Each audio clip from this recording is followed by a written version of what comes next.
परम सत्कायो गुरु प्यारी सात संगत जी राधा स्वामी जी। सात संगत जी, आज 1 मार्च को बाबा जी और संगत के बीच दिल्ली में सवाल जवाब हुए, जो मैं आपके साथ साझा करने जा रही हूँ। आपसे विनती है, वीडियो को पूरा ज़रूर सुनिए जी। एक लड़का रोते हुए बाबा जी से पूछने लगा कि बाबा जी, मालिक ने शब्द क्यों भेजा और इस दुनिया को क्यों बनाया। तो बाबा जी कहने लगे कि बेटा, हमें अपनी करनी देखनी है। हमसे अपनी करनी होती नहीं और हम मालिक की करनी की पहचान करने चले हैं। हमें तो मालिक के बहाने में रहकर भजन सिमरन करना है। एक लड़के ने बाबा जी को कहा कि बाबा जी, आपने सवाल करने का मौका दिया, इसके लिए आपका बहुत धन्यवाद।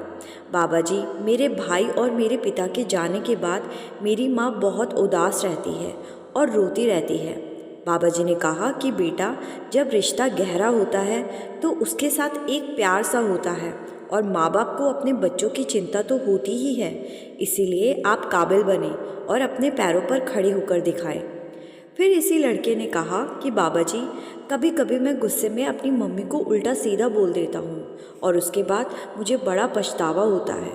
तो बाबा जी ने कहा कि बेटा, माँ बाप की कद्र करनी चाहिए। गलत लफ्ज़ इस्तेमाल करके हम अपने ऊपर कर्मों का बोझ लाद रहे हैं।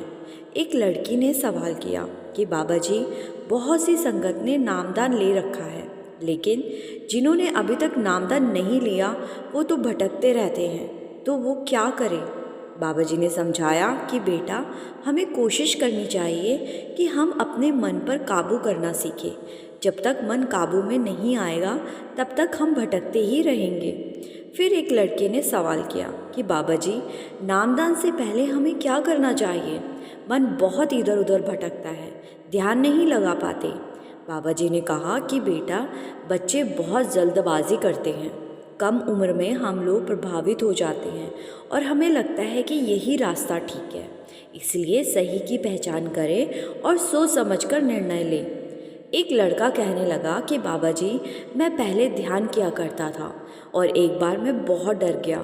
तो बाबा जी ने कहा कि बेटा, बिना किसी गुरु के नामदान लिए हमें भजन सिमरन नहीं करना है। पहले हमें परमार्थ की पहचान करनी है, गुरु से नाम लेना है, उसके बाद हमें भजन सिमरन करना है। एक लड़की कहने लगी कि बाबा जी, मैं एक स्टूडेंट हूँ और मन चाहता है कि सत्संग के रास्ते पर ही बढ़ता जाऊँ, फिर दुनिया में चलने का दिल नहीं करता। तो बाबा जी कहने लगे कि बेटा, ज़िंदगी में बैलेंस बनाकर चलना चाहिए, हर जिम्मेदारी संभालते हुए आगे बढ़ना है। फिर किसी लड़की ने पूछा कि बाबा जी, दिल्ली में लोकल सेंटर अचानक से बंद होने जा रहे हैं, जिस वजह से मुझे बड़ा ही बुरा लग रहा है। तो बाबा जी ने समझाया कि बेटा, जो भी डिसीज़न लिया जाता है वो सोच समझ कर लिया जाता है। हमने डिसीज़न लिया है कि 10 से 12 किलोमीटर के अंदर सत्संग घर संगत के हिसाब से बनाया जाता है। हमने सत्संग घर दुनिया को दिखाने के लिए तो नहीं बनाना।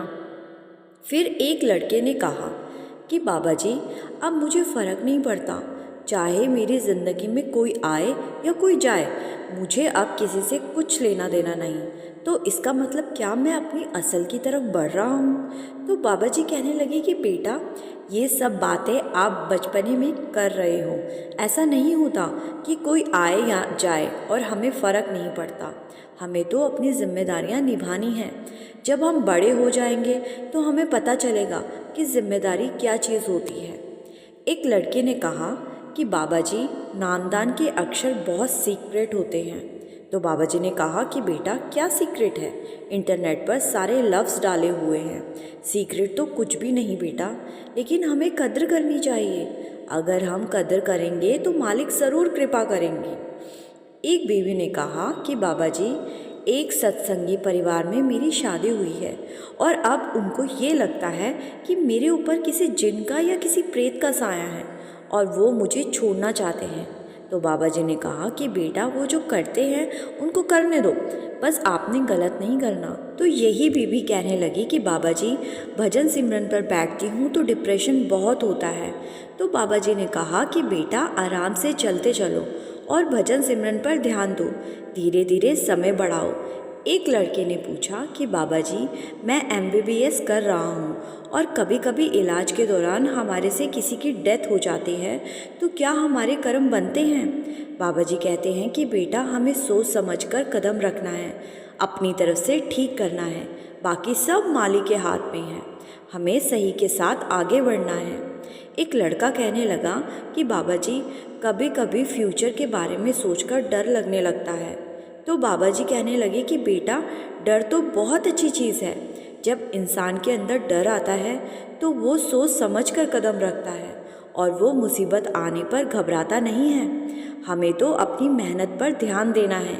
एक लड़का कहने लगा कि बाबा जी कल बोर्ड का एग्ज़ाम है, कृपा करना बाबा जी। तो बाबा जी कहने लगे कि बेटा पढ़ाई तूने नहीं की और कृपा बाबा कर दे। ये सुनकर संगत हंसने लगती है।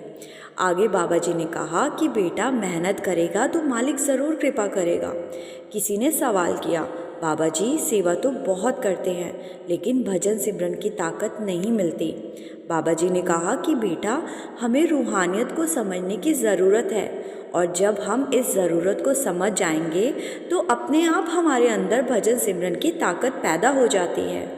एक लड़के ने बाबा जी से पूछा कि बाबा जी मेरी मम्मी की डेथ के बाद से मेरे पापा अकेले पड़ गए हैं और अब वो बहुत डरते और घबराते हैं। तो बाबा जी ने कहा कि बेटा ये तो ज़िंदगी की सच्चाई है, हमें तो खुश होना चाहिए कि मालिक ने उनको अपने पास वापस बुला लिया है। तो यही लड़का कहने लगा कि बाबा जी मेरे पापा दूसरी शादी करना चाहते हैं। तो बाबा जी ने कहा कि बेटा ये तो उनका निजी मामला है, इस पर मैं कुछ नहीं बोल सकता। एक भाई ने कहा कि बाबा जी आपने मुझे संभाला, आपने नामदान भी दिया, लेकिन पहले धुन सुनती थी और अब धुन नहीं सुनती। तो बाबा जी ने कहा कि बेटा हमें सोच समझ के करना है, हमें ये सोच के करना है कि हमने अपने लिए करना है।